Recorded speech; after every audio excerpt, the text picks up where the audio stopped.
Monsieur Pufauchier de Oui, Compagnon Carleur. Bonjour. Alors, bonjour. qu'est-ce que c'est votre métier pour commencer? Vous êtes carleur du coup? Ouais, exactement. Bonjour. Quel âge est la société? Comment elle est constituée un peu? Ça fait un moment que vous faites ça? Alors oui, ça fait un petit moment que je fais ça. Donc j'ai été formé, moi, j'ai eu mon CAP de carreleur en 2008. D'accord? Donc je suis carreleur de métier, en D'accord? fait.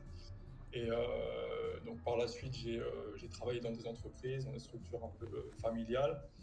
Puis j'ai décidé de me mettre à mon compte. Et du coup, ça fait depuis 2008 que je fais ça.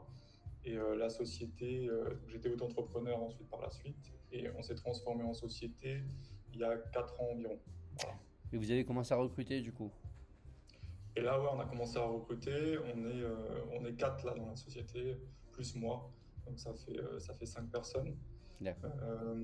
Et là, on a ouvert une deuxième structure à Rouen en début d'année. Voilà. Plus On commence à commercial se ou développer doucement. plus commercial ou non? Il y a l'équipe de prod aussi là-bas. Non, non, il y aura une équipe de prod. J'ai pris un associé là-bas sur place qui habite à proximité. D'accord. Et du coup, ça permettra de faire la production aussi dans un premier temps. Et ensuite, on recrutera par la suite. On espère recruter par la suite. Voilà, Bon, c'est super. l'objectif. Pour l'instant, c'est le début d'une belle aventure, on dirait. Ouais, j'espère en tout cas. Je fais tout pour. Voilà, c'est mon bébé, donc je fais tout pour. Je comprends, ouais, je sais ce que c'est du coup. Alors, en termes d'acquisition client, la plupart des gens dans le bâtiment, surtout quand ils démarrent, nous disent que ça reste quand même le bouche à oreille, la principale source d'acquisition Ouais. client. Est-ce que ça, du coup, ça doit être pareil pour vous, mais est-ce que vous avez tenté d'autres sources d'acquisition qui peuvent être des pubs alors les gratuits, ça se fait peut-être plus, des choses sur Internet, des panneaux 4x3, de la radio. Est-ce que vous avez essayé d'autres sources d'acquisition client que le bouche à Oui. oreille? Donc moi, donc effectivement, au début, ça commence beaucoup avec le bouche à oreille. Moi, j'avais commencé aussi avec les petites annonces, par exemple sur Le Bon Coin Ouais, ou des supports similaires à Le Bon Coin. J'avais commencé comme ça et c'est vrai que par ce biais-là, je me suis fait un petit nom, entre guillemets. Euh, et puis par la suite, on a utilisé d'autres leviers. Donc on est passé à des leviers marketing. Moi, ma deuxième passion, en dehors du carrelage, c'est la réalisation de sites internet. d'accord. Donc du coup, ce que j'ai fait, j'ai réalisé un site internet et j'ai commencé à travailler sur tout ce qui est référencement et marketing. Et donc là, effectivement, j'ai eu des retours qui étaient intéressants et ça m'a permis de rajouter une corde à mon arc. Voilà, parce que je pense que le bouche à oreille, c'est bien, mais c'est quand même bien d'avoir d'autres leviers d'acquisition de clients. Voilà, je pense que c'est important pour se développer, quand on a des objectifs de se développer. Voilà. Si on veut rester seul dans son entreprise, Oui. en auto-entrepreneur ou indépendant, on n'a pas forcément besoin de ces leviers-là. Mais après, si on a des objectifs un peu plus élevés, entre guillemets, hein, parce que quelqu'un qui est tout seul, ça peut être très bien aussi, hein, il n'y a pas de souci. Moi, mon objectif, c'était vraiment de créer une entreprise avec des salariés, etc. Du coup, j'ai dû chercher des solutions pour acquérir de nouveaux clients. Et effectivement, le marketing, c'est quelque chose qui est intéressant pour nos métiers. Voilà. Et le digital. Ouais. Du coup, c'est votre site compagnon-carleur.fr qui est réalisé sous WordPress, c'est ça que je vois sous les yeux là. Exactement, ouais, c'est ça. D'accord, ouais, il est propre. Et vous avez quelqu'un qui vous aide en interne, peut-être un alternant, quelque chose comme ça, pour justement cette partie-là, remplir du contenu ou non? Pour l'instant, c'est vous qui vous occupez de tout un peu. Non, mais effectivement, vous avez raison. Ça serait très bien d'avoir ça en interne. Mais pour l'instant, j'ai pas les moyens. Voilà, l'entreprise, elle n'a pas les moyens de prendre quelqu'un pour faire ça. Pour l'instant, je suis obligé de me concentrer sur tout ce qui est exécution des chantiers. Et on a déjà pas mal de difficultés pour trouver du monde. C'est déjà un travail de trouver des salariés. Ouais. Euh, sur cette partie-là, c'est moi qui m'en occupe de A à Z. Jusqu'à présent, c'est moi qui ai tout fait de A à Z parce que c'est vraiment une passion. Mais voilà, ça induit de travailler jour et nuit pour arriver à des résultats. Voilà, faut bien savoir, c'est beaucoup de travail. Là, du coup, vous n'avez pas pu déléguer ça pour une question de moyens, mais c'est la seule raison. Sinon, si vous avez pu le déléguer, vous l'auriez délégué, quoi. Bien sûr, ouais, après, voilà. Après, il existe des solutions, mais comme on dit, on n'est jamais mieux servi que par soi-même. Et après, ça coûte de l'argent de bien se faire servir, justement. C'est sûr, c'est Donc, sûr. voilà, Comme dans c'est le ça. carrelage, j'imagine. Il y a des carreleurs, c'est des tchapakans. Il y en a qui travaillent bien. Ceux qui travaillent bien, c'est peut-être un peu plus cher, mais le boulot est bien fait. C'est pareil dans l'informatique. Hmm. Exactement. Voilà.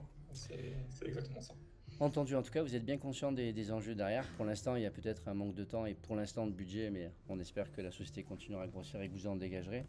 Mais J'espère. non seulement vous êtes conscient de l'intérêt, mais vous-même, ça vous a vraiment déjà ramené des clients d'exploiter pour l'instant ce filon du digital, quoi. Vous avez fait des campagnes un peu pour générer du trafic? Vous avez fait que du SEO? Vous avez fait un peu du payant sur Google, Facebook, LinkedIn ou... Non, j'ai fait que du SEO pour l'instant. D'accord? J'ai fait que du SEO. Alors, il y a quelque chose qui est intéressant à exploiter, c'est les fiches Google.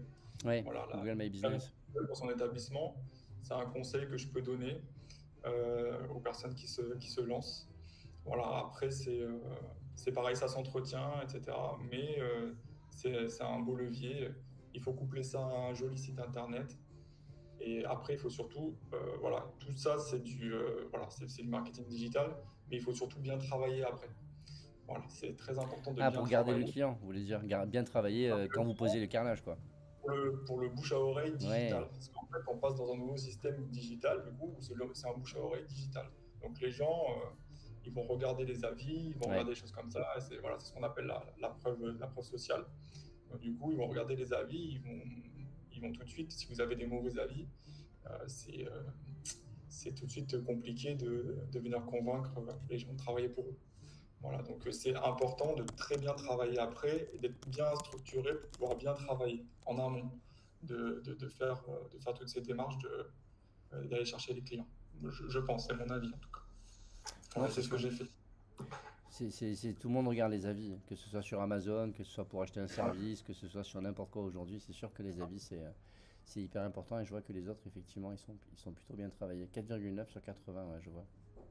Ouais, c'est du beaucoup de travail hein, pour en arriver là, c'est beaucoup de travail.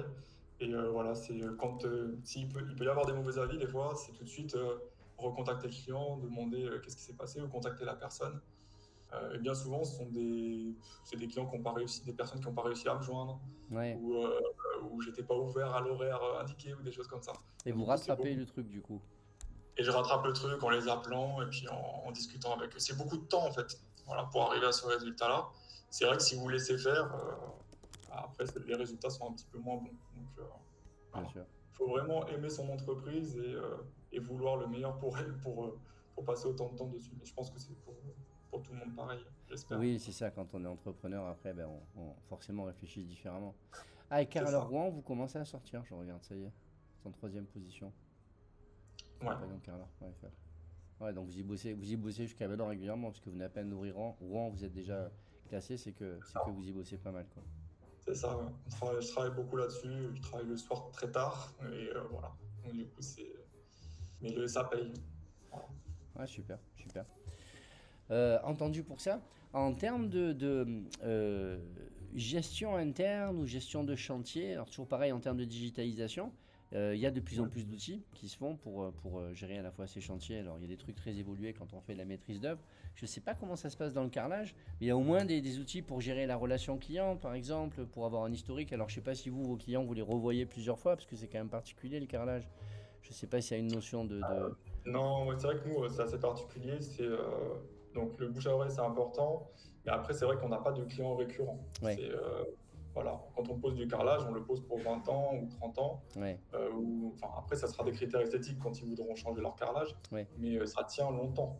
Donc, du coup, ouais, nous, à ce niveau-là, c'est vrai que voilà, on n'a pas, en tous les cas, nous, on n'a pas d'outils pour ensuite derrière pour fidéliser ou des choses comme ça, parce qu'on n'a pas forcément besoin.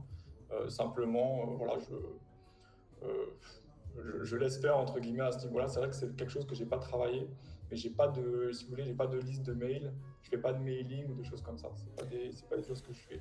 J'estime que j'en ai pas forcément besoin. Ben, moi, ce que vous ayez de l'upsell à faire, c'est-à-dire vendre une prestation complémentaire, ou oui, effectivement, il n'y a pas d'intérêt à relancer des gens quand vous n'avez pas de récurrent à prendre Ouais. dessus, quoi. Mais ça, vous n'avez pas de...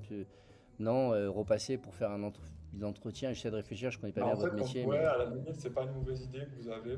Quand on pose de la pierre, par exemple, il y a un entretien qui doit se faire biannuel, ouais, annuellement ou tous les 2 ans pour mettre un hydrofuge dessus. Donc c'est un produit qu'on passe pour venir protéger la pierre naturelle, Oui. pour éviter qu'il y ait des taches.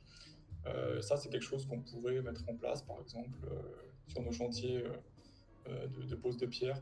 Mais après, ça serait quand même assez résiduel en termes de chiffre d'affaires, donc je ne sais pas si ça vaut le coup d'aller voilà, d'aller se positionner, d'aller mettre des choses en œuvre pour faire ça, je ne sais pas. Mais c'est pas une, ouais, ça peut quand même s'appliquer à notre métier. Faudrait le tester sans trop investir dedans, mais il suffit déjà de le tester Ouais, en parlant avec vos clients actuels. Et si vous voyez que ça mord, oui, là, effectivement, ça vaut peut-être le coup de faire une belle page et de vous ouais, ouais, référencer dessus. Mais bah, de toute façon, il n'y a rien de mieux que le terrain et les vrais clients pour savoir si le produit il est intéressant ou pas. Ça, je pense que ouais, ça c'est vrai. on se rejoint bien là-dessus. Mm. Ok. Bon, bah, du coup, ouais, vous êtes plutôt pas mal digitalisé. Donc, ouais, vous n'avez pas de CRM, du coup, vous avez tous vos clients dedans parce que vous en avez pas Non, d'intérêt. non, j'ai pas ça. J'ai pas ça. J'ai pas fait ça. Je pense que j'aurais dû le faire, mais je l'ai pas fait pour l'instant. Bon, après c'est jamais trop tard si un jour ça fait sens. Et en termes Ouais. d'outils, non, vous n'avez pas ça dans le carrelage non plus. C'est assez. Il n'y a pas trop de plans, de choses comme ça. Vous avez besoin d'outils digitaux. Tout se fait au jugé un peu sur le terrain où il y a un peu quand même. Enfin, il y a l'architecte qui Ouais, vous file ouais. quand même un plan, j'imagine. Je sais pas trop comment ça marche, mais. Quand on doit faire des plans précis, des choses comme ça, après j'ai des partenaires qui les font. Voilà. Mais en général, non. Nous, on fait beaucoup de clients particuliers. On n'a pas forcément ce besoin-là. Et après, même quand on travaille en sous-traitance pour des professionnels, en général, tout est prêt, les plans sont prêts, etc. Donc nous, après, on suit les préconisations et on s'aligne sur ce que veut notre client, que ce qu'il soit professionnel ou particulier. Donc on n'a pas forcément ce besoin-là de préparer le chantier sur des plans. Voilà. Entendu. Entendu. Et pour terminer, qu'est-ce que vous donneriez comme conseil à un jeune qui se lancerait aujourd'hui? Alors, il démarrait auto-entrepreneur, comme vous avez démarré vous. Qu'est-ce que vous Ouais. lui donneriez comme conseil qui pourrait lui permettre d'éviter des erreurs que vous avez peut-être faites vous? On en fait tous des erreurs, c'est comme ça qu'on apprend. Je ne Ouais. sais pas si vous aurez, qu'est-ce que vous lui donneriez comme conseil à ce jeune qui démarre aujourd'hui dans le carrelage? Déjà, c'est au niveau technique d'être vraiment bien en place, de vraiment connaître son métier parfaitement. Donc, il faut déjà dans un premier temps, une fois qu'on a le CAP, il faut quand même aller travailler dans des entreprises. Oui, Il faut aller travailler dans des entreprises familiales, il faut aller travailler dans des entreprises un peu plus grosses. Et ça va lui permettre en fait de comprendre en fait tous les tenants et les aboutissants quand on devient sous-traitant d'une grosse structure oui, ou alors comment fonctionne une structure familiale. Donc quand il va embaucher des salariés, il va comprendre de quelle manière il doit se comporter avec ses salariés pour qu'il y ait de la pérennité. Donc il faut déjà dans un premier temps qu'il puisse aller voir chez les autres comment ça se passe, c'est mon conseil. Et ensuite, dans un second temps, effectivement, il peut se mettre auto-entrepreneur. Il faut avoir vraiment une très bonne maîtrise technique. Et ensuite, voilà, commencer avec le bouche à oreille, créer une fiche Google, ça c'est important. Créer un site internet, si on ne sait pas le faire, il faut voir avec un prestataire et faire un site internet parce que c'est super important d'avoir une page vitrine. de présentation au Oui. minimum. Et puis ensuite être disponible pour ses clients et ne pas compter ses heures, quoi. Voilà, il faut vraiment être passionné par ce qu'on fait et il n'y a pas de raison, quoi. Après, hein, c'est de la passion, un petit peu de jugeote, entre guillemets, et du savoir-faire technique. Voilà. Après, c'est à la portée de tous si on est vraiment motivé, si on est vraiment passionné. Et voilà, ne pas mettre de côté le digital et tout ce qui est marketing, c'est très important pour se développer. Voilà. Ce sera le mot de la fin. Je vous remercie beaucoup Merci à vous. pour vos réponses et votre temps.